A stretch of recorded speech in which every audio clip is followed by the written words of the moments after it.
Alright, now, we are Awkward Face, and every Saturday night we perform long form and short form improvised theater here, right here where you are right now. I guess you all know that because you're all here, so everything you see tonight is going to be completely improvised. We've never done any of it before, we've never scripted any of it, so we don't know what we're about to say. And what that means is we need your help in figuring out what you're going to see. We want you to feel like you're participating in this whole process. So as a result of that, what we want you guys to do is to yell out stuff for us at the beginning of some of the scenes and at the beginning of the long form, just so we know what we're doing. So let's get you practiced on that. Let's have you all yell out, everybody yell out your first name. Peter! Oh, you all knew that. Excellent, that's a good start. Your favorite color? Green! Yeah, green back there, that's excellent. Green is a really good color. Your favorite traffic sign? Yellow! Red! Yeah. Okay, so we'll be asking questions of that sort of ease or difficulty depending on your ability. What we're going to do to start out, actually, to find my timer, I'll be right back. This one is a game where we'll have a bunch of experts for you, and the experts are the people you see before you. And so what they need, and what I need from you right now, is a topic that they can be experts in, and that they can talk about for a while. Finance. Marshmallows. Finance. Actually, yes, financing marshmallows. Might be a little much for them, but I will say it. So, the financial aspects of marshmallows. They're going to talk for just a minute on that topic, serially. And if at any point anyone in the back has an objection, you guys know what to do. Hesitation, repetition, or deviation. So let's have Ralph begin this. Ralph's going to entertain you for just a minute on the topic of the finances of marshmallows. And you have 1 minute starting now. Halloween is peak season. Objection! Halloween is over. Halloween is over. Yeah, sure, Halloween is over. Sounds good to me. Sounds like good. Go for it, David. You have 57 seconds starting now. Marshmallows are these white things that you have to eat very delicately. Objection! Whoa, I heard Pete first. Pete, what's your objection? Deviation. Marshmallows are not something you have to eat. Marshmallows are something you choose to eat. The audience liked it at least. 52 seconds on financial aspects of marshmallows starting now. Marshmallows on fire are what Objection! He said marshmallows. We know what we're talking about. Unfortunately, the topic is marshmallows. It will come up naturally as a good objection. Financial marshmallows, 49 seconds, go! Are what people want to see. Therefore, anytime you're presenting how to roast a marshmallow, let's say on a camping trip, in the front of a Objection! banquet. It's about financing. It's not about camping with marshmallows. It's fair, it's fair. I didn't see him really going towards finance. Sorry, Pete. Ralph, you're in. 41 seconds on the topic of financial aspects of marshmallows. Starting now. You stop at Lucky's on the way to the camping trip and you buy as many as you can. And that is what increases the peak season, especially if it's before Halloween. Because at Halloween you need to melt them. We've already determined Halloween. We have, he was repeating it far too often. That's repetition. Ralph, you're down, and David is out. 30 seconds on marshmallows and their financial activities. Go! So the expense of a marshmallow is really built around how many you can hand out as presents to your friends. Because your friends obviously want marshmallows, especially the toasted kind, if you can put graham crackers in them. Objection, deviation from the topic, not discussing finances. Yeah, we're just talking about, you know what, I'm going to let it stand. He might have been coming to how you could trade marshmallows or something like that. I'm going to let that one stand. So, David, you still have the topic. 17 seconds, go. As you're giving these to your friends, they will thank you. Objection! Marshmallows are so good, you don't give them to your friends, you eat them yourself. I don't know. What's the audience think on this one? Yeah, they're a good communist audience. So 13 seconds on the topic of financial aspects of marshmallows. Go. Your friends will give you money in exchange because they'll love Objection! you so. They expect if you give them, they're free. They don't have to pay for them. You expect your friend to give you a dime for a marshmallow. You know what? Since he said friends so often, I'm going to go on a repetition so that you allow your objection to stand. Since it's and you only got 9 seconds, Ralph. Now on the topic of financial aspects of marshmallows, beginning now. It's linked closely to the financial aspects of graham crackers because you buy them together. Objection! I would say it's more linked closely to chocolate than it is graham crackers. Wow. Dow Jones indicates this. You sound like you know a lot about it, so I'm going to let you in. I sure do. You have only 3 seconds to talk on the financial aspects of marshmallows starting now. In a poll survey, we found that people more prefer to have marshmallows. And Pete is the winner. Yes!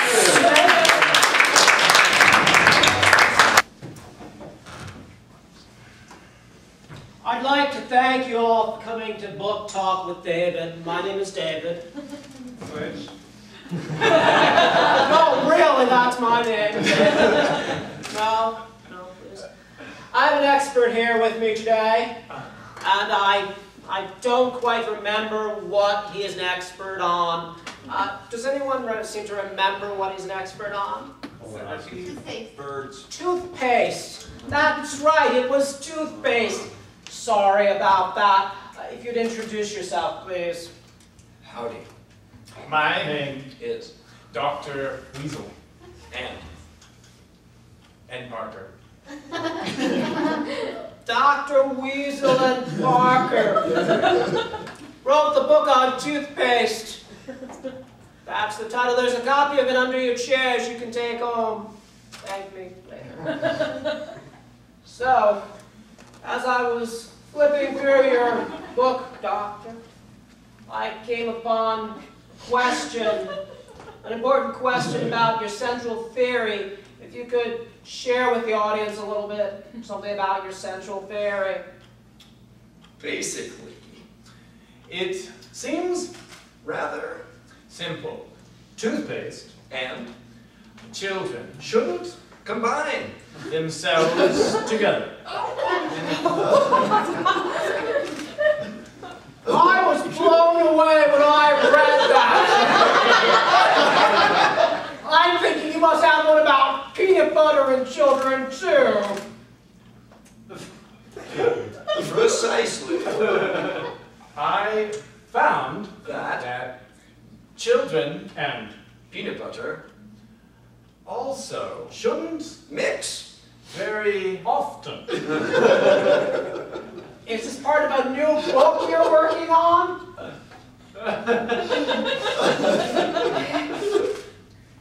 Yes. It is. You've heard this on David's Book Talk. There's a new book. Oh, this is exciting. This is exciting. So, I wanted to ask you how you got started in the field. There's some water. I'm sorry. I'm being a rude guest. There's water available for you. 10 Years ago,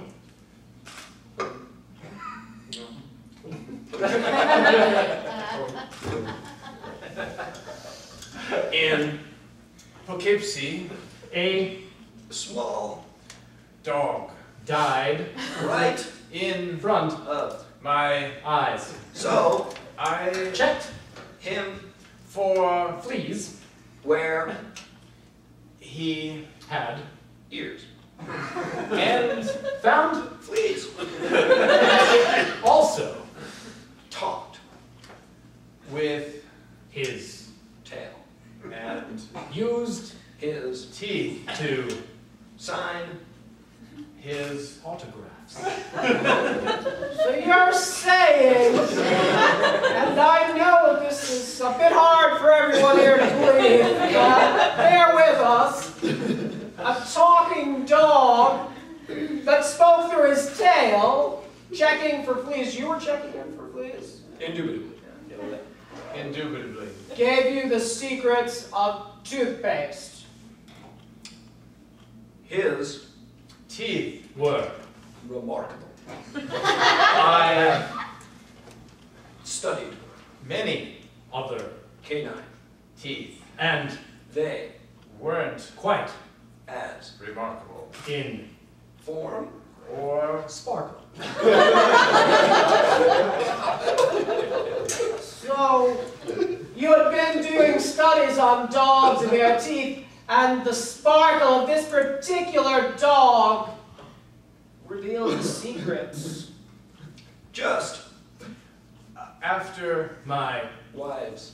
had my Children. I stopped Cleaning. teeth entirely. However, Peanut butter, and my children, began sticking to each other, and I noticed that I had communist endeavors.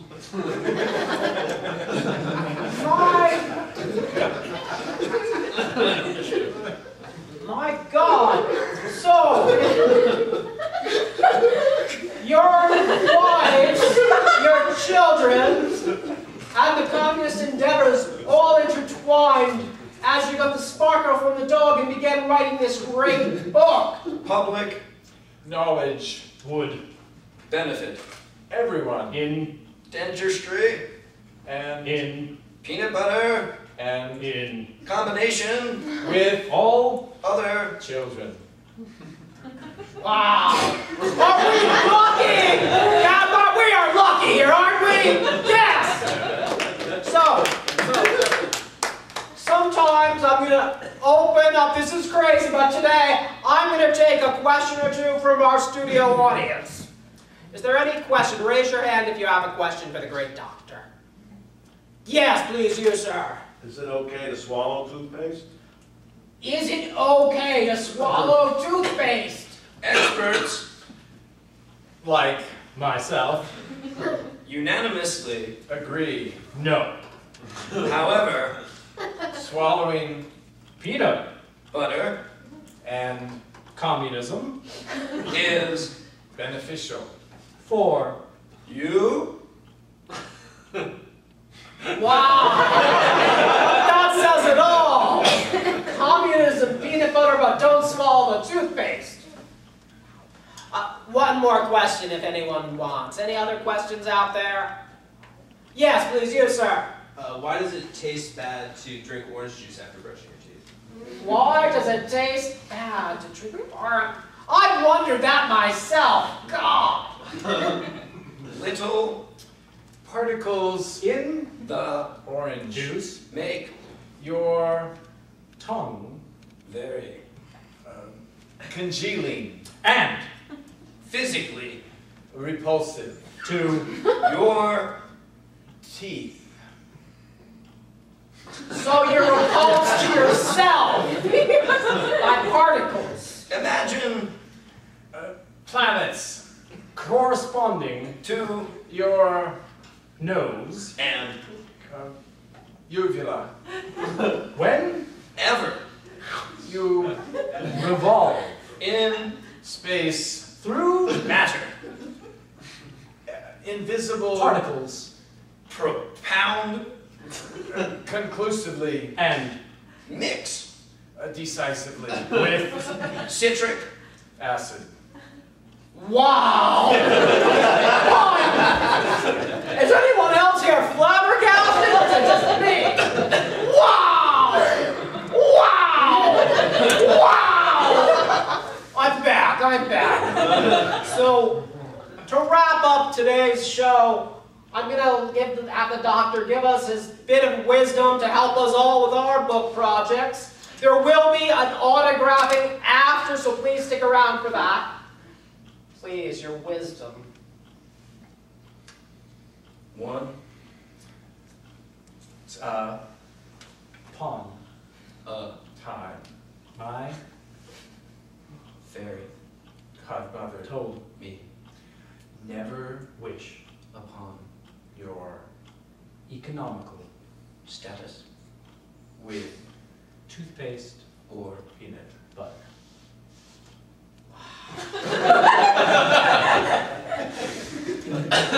There go my plans for next Saturday. Oh, whoa.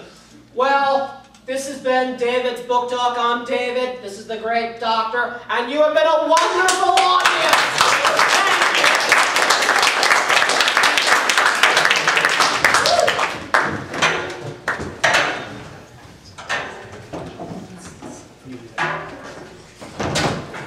Alright, for this next game, we're going to be doing 2 scenes at once, one at a time, and so each pair of us is going to get something from you guys, and we'll do a couple of scenes. So, can I, for this scene, have a, oh, I don't know, an object that you might find in a greenhouse? Orchid. Yes. Pruners. I'm going to take pruners, thank you. Pruners. And can I have an object you would find in the kitchen? Spatula, Rolling pin. blender. A tape measure, I think I heard. Whisk. Take measure, yay! Thank you. It was the shortest haircut I've ever seen. Well, it suits you, Stanley. You look much more official, more brisk. I believe you more. I believe you more capable in the kitchen than in the bedroom, Drew. It's true, my kitchen skills are more powerful. My other skills are lacking and waning. They're lacking and waning, Drew. They're lacking and waning. Just wandering through the hedges. They're looking very sick. Oh, you're such a brilliant doctor. I'm so proud of you. Rupert, I try. I really try. I really try. I try as much as I can. I can tell you're trying. That's part of the problem.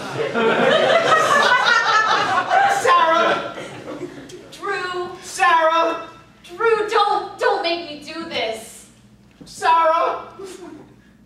Love of my life. Oh, with the love of your life. With the love of your life. That was my dream for you, Stanley. Not just to be a famous doctor, but to have a personal relationship with anyone. Anyone at all. Just someone. And not be alone. Not be alone. That's what I thought when I met you. I will not be alone. I will be with Sarah. We'll cook. And we'll do stuff. We'll do stuff. I really, it has been a lonely time, Rupert, but won't you do stuff with me anyway? Nobody else will. I'm not the right person for you, Stanley. I can't be. You're successful. You're young. You're old and poor. You're old and poor, Drew. I know. When I met you, you were a stockbroker. You were zipping and zapping. Your mind was sharp. I zapped a little too much, a little too fast, A little too high. That's just, is all I want to encourage you. Just shoot a little higher. No, the time for me is gone. My time is in the past. You with your haircut and your snappy dress, you could attract any manner of suitors. Rupert, I can't even log onto the computer. That's the only way to find them. That's the only way to find them. To go out on the street and yell hello. To go out on the street and yell hello, and maybe a neighbor, or Maybe a neighbor, or I just... I get it, Sarah. I get it. I just like you said, you want me to go. You want me to go? I want you to go. Will you go? I'm going. I'm gonna go shout on the street. Good luck. Goodbye, Sarah. Sarah Smith. Love of my life, breaker of my heart. Never again, Drew. never again. I'll just be here forever with you. I'll be with you forever, Sarah.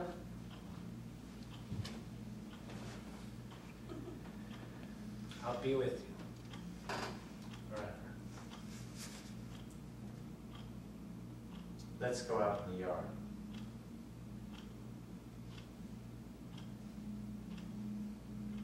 And that is the uplifting game of interpersonal